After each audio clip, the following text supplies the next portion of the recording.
welcome back to the Citizen channel. You all stay safe and well. It's something I look forward to do every season, and particularly at the end of this magnificent season. Of course, we can't say anything more than that, can we? We can do better, but it'll take some doing better, won't it? So let's just enjoy it while we can.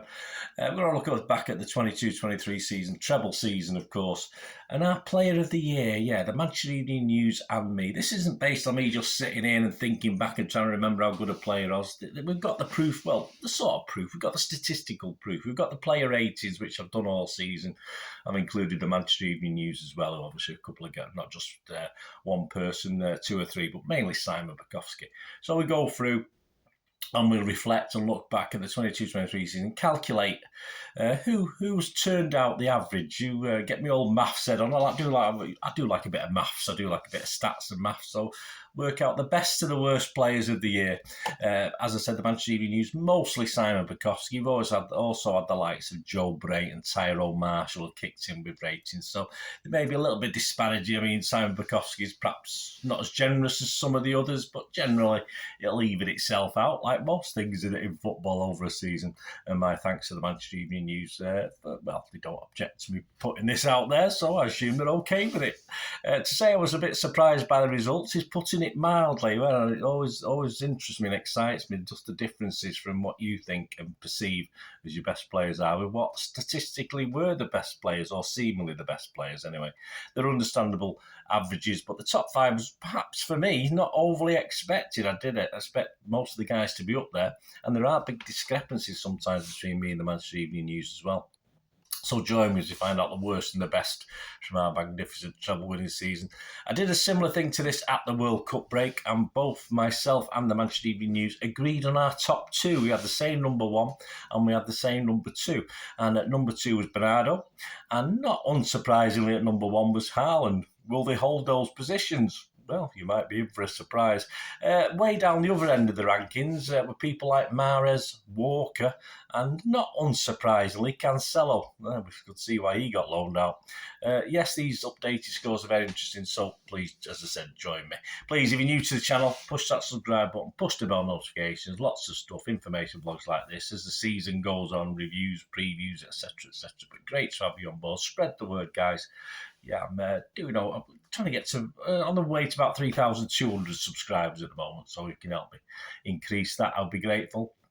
And if you like this, please, I'm trying to get about 30 likes for these City vlogs if I can, between 20 and 30, so you can give us a thumbs up. It'd be most appreciated. There are certain criteria to be met, of course. City played a total of 60 competitive games. I'll ignore the Community Shield, which is in City's fixtures, but I'm not having that. 38 in the Premier League, 13 Champions League games, 6 FA Cup games, and just the 3 Carabao Cup. We didn't do very well in that. Shocking. I only took players who started games. So these are players who they may come off, may have been subbed, injured, or come off tired, or for whatever reason, niggles.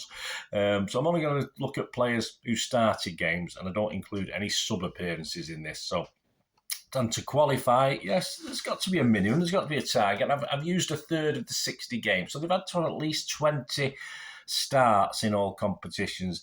That means a total of 17 players make up, well, a top 17. So we'll have a look at that. But first, of course, we have the honourable mentions. There are 5 players who didn't meet the 20-game start criteria. So we're going to give an honourable mention to, first of all, Calvin Phillips. He had 4 starts, 2 in the league, 1 each in the FA and Carabao Cup.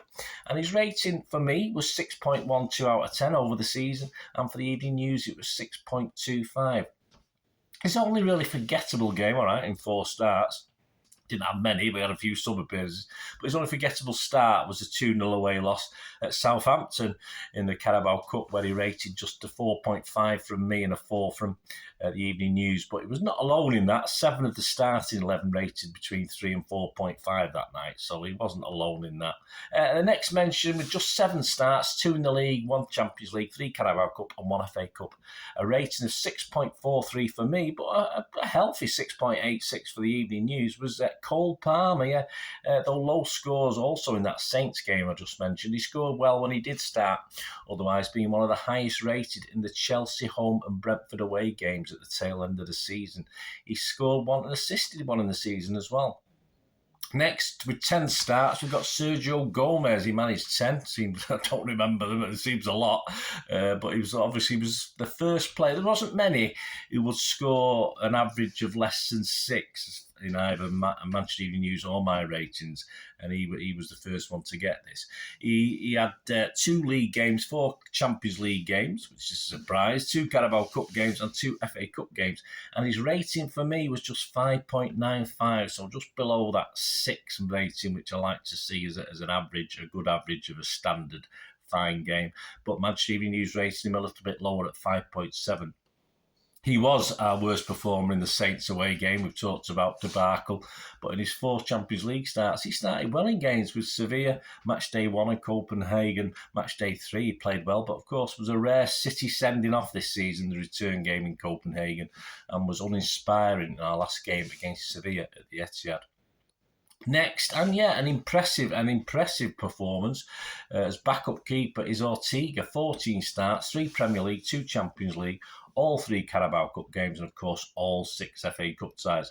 There were some good scores from the 18 players who played at least 2 FA Cup games. His average wasn't fantastic. He only got about 10th on that list in the FA Cup. So although he was steady, he wasn't magnificent, and he rated 6.92 and 6.83 respectively for me in the M.E.N in the FA Cup. Overall, for all his games, he rated a 6.64 from me, which is fine, and a 6.71 from the Evening News. He kept 9 clean sheets in the 14 starts. These do stick up pretty well against Ederson, actually, but obviously there's reasons. All right, he played in FA Cup games and he played in semi-finals and finals, etc. But he did play generally in less pressure games. But to counteract that, he also did play perhaps behind a lesser defence as well. So interesting, but certainly, as I said, that those ratings are better than Ederson, so that tells you a little bit. He will get a mention in this first part of this look at the scores. So interesting when you think of the finish to the season Ederson had. But anyway, let's get away. That's Ortega. Well done, Ortega. A good season. The last but not least to meet the 20-game criteria was Rico Lewis. He made a commendable 17 starts, 10 league, 1 Champions League, 2 Carabao Cup and 3 FA Cups. And his overall rating, very good. 6.69 for me, 6.94 for the M.E.N. He also managed a goal despite no starts in the league pre the World Cup break, so he didn't come into the ratings for that one. His consistency when thrown in by Pep was excellent. His only really disappointing performance was in a 1-1 away draw at Brighton in that penultimate league game of the season where all the defence was a bit rocky, in fairness. He was star player in his own one and only Champions League start in the last group game, the 3-1 win over Sevilla at the Etihad. So there you go. Well done for Mr. Lewis. An interesting breakout season. Right, that leaves us with 17. That leaves us with our top 17 who did meet the 20-game minimum start criteria. And we'll start at the bottom. Here we go. This is an interesting one. You did get a mention a moment ago. 17th spot for me, but 13 for the Manchester Evening News out of 17, so a little bit higher rating there. With a rating of 6.37 for me, 6.54 for the Manchester Evening News. A player who, as I just mentioned before, came really good at the end of the season, but did get a fair bit of criticism throughout the season. But a surprise for me, nonetheless, in 17th spot, a big surprise. Ederson. It did surprise me. It did. I thought he might be fairly low down. 46 total starts, 35 Premier League, 11 Champions League, of course, nothing in the Carabao or FA Cup. A total of 18 clean sheets, which is okay. Not fantastic, but it's okay. His lowest point was possibly the 4-2 home win over Crystal Palace back at the end of August. He, of course, as far as ratings, saved his best to last in the 1-0 Champions League win over Inter Milan. Another big surprise for me, 16th. Be and the Manchester Evening News both agreeing on this one. Kyle Walker, rated 6.38 and 6.43 for the Evening News respectively.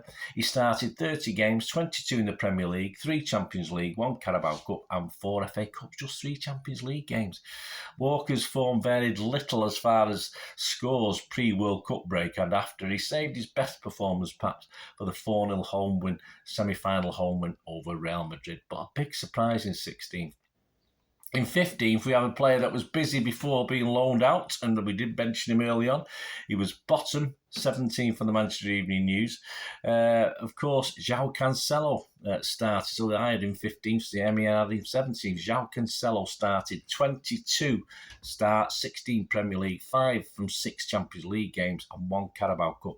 And he rated an okay 6.41 for me, but another under 6 for the Manchester Evening News. He just got 5.86, so I thought it was a little bit better than the M.E.N. In 3 of his last 5 league games, he scored just 4 or 5 out of 10. So he wasn't doing very well. He was in a bit of a sulk, wasn't it? He scored 2 goals, 4 assists. His outstanding game was possibly a 4-0 home win over the Saints on the 8th of October. Another shock, full of shocks. He's at number 14. He was much higher in the World Cup before the World Cup break, at 7th and 5th place respectively with me and the Evening News, with a rating of 6.5 and 6.52. We've got Julian Alvarez, yes, so unusual, 23 starts, 13 in the Premier League, 4 Champions League, 2 Carabao Cup and 4 FA Cups. Only Haaland, of course, scored more goals than him for City this season. He got 17 goals and 4 assists. His best games include 2 goals in the 6-0 home win over Forest on the 31st of August, a goal in a 4-1 home win over Liverpool on the 1st of April, so he could score in big games as well, and a goal in a 2-1 win at Fulham on the 30th of April. And the only goal, of course, in that 1-0 home win over Chelsea on the 21st of May. So 14 for Alvarez. Very, a bit of a shock for me, that one. I thought he might have done a little bit better for that, despite how many games he played. Almeric Laporte, though, comes up next. Yes, interesting. He's at number 13, unlucky for some. Bit of a mixed bag, isn't it, from old Almeric? 20 starts, 11 in the Premier League, 3 each in the Champions League, Carabao Cup and the FA Cup. 6.65 for me, 6.8 for the Evening News. He's a bit higher. He was 11th in the Evening News ratings, 13th in mine. But Laporte, despite only playing a third of the games possible, was incredibly, just made the cut, of course, incredibly consistent when asked, never scoring less than a 6 rating or more than a 7.5. So even though he's coming for a lot of criticism, a lot of consistency with Mr. Laporte. So that takes us to the dirty dozen, or the nice dozen, the free-range dozen. Another surprise for me at number 12, and he had a slightly less impressive post-World Cup break, is Manuel Akanji. Yeah, if you'd asked me, I would have said top 5 this season. He's 6.66. Rating for me, a 6.54 for the Evening News. Oddly enough, he had his weaker scores before the World Cup, which probably knocked him down a little bit, but he came back with a high level of consistency after the World Cup break. He was at his best in the 4-1 win over Arsenal on the 26th of April, but he scored generally higher in his FA Cup and Champions League appearances. He managed 1 goal and just 1 assist. On to the starting 11, shall we say, at number 11 and just outside the top 10. But this guy was bottom of the ratings at the World Cup break, so he did improve vastly from that World Cup after coming back from the World Cup. He was rated 12 by the Manchester Evening News, 11 by me, and this guy did have a World Cup rest. He didn't play in the World Cup, so that's probably why he's performed a little bit better. It's the old, Algerian prince. It's Riyad Mahrez. Didn't make the top 10. Sorry, Riyad. 34 starts, 21 in the Premier League, 6 Champions League, 2 Carabao Cup and 5 FA Cups. He was City's 3rd highest scorer with 15 and also claimed 13 assists. So, you do tend to forget these things. His assists, of course, were only bettered by KDB. His standout games included the 4-2 home win over Spurs on the 19th of January, where he scored 2. He also starred and got a brace in the 4-0 home 3rd round FA Cup win over Chelsea. And, of course, in the FA Cup final, semi-final against Sheffield United, he bagged a hat-trick, of course. Stranger this season, didn't overly impress in the Champions League, which, if you think back to seasons gone by, that's when Pep sort of relied on him, didn't he, in the Champions League games, from my memory anyway. Despite scoring 3 goals in the Champions League, he didn't start in any of our last 6 Champions League games. Now, if you'd told me that 12 months ago, I would have said you're probably joking. But there you go. There's down to 11. So we've got 10 more guys to go at, haven't we, in the top 10. A very interesting top 10. Plenty of surprises will be in part 2. So I hope you enjoyed that, please. As I said, leave us your views, leave us your ratings, or from, perhaps you did your own ratings. Let me know who came out on yours. You've gone to the, not many people will, because not many people are like me, but do they call it anal? I'm not too sure, or just having a bit of fun, just a bit of interest to share with you, my fellow Blues as well. So let me know your thoughts I will be back very soon with the top 10. It will probably be within a couple of days of me putting this out, so join me for that. Hope you enjoyed it, and leave us all your comments. It'd be great to hear from you Blues, treble winning Blues. Thanks for watching. Until we meet again, I only ask one thing, don't I? Please stay safe, Blues. Come on, City. Bye for now.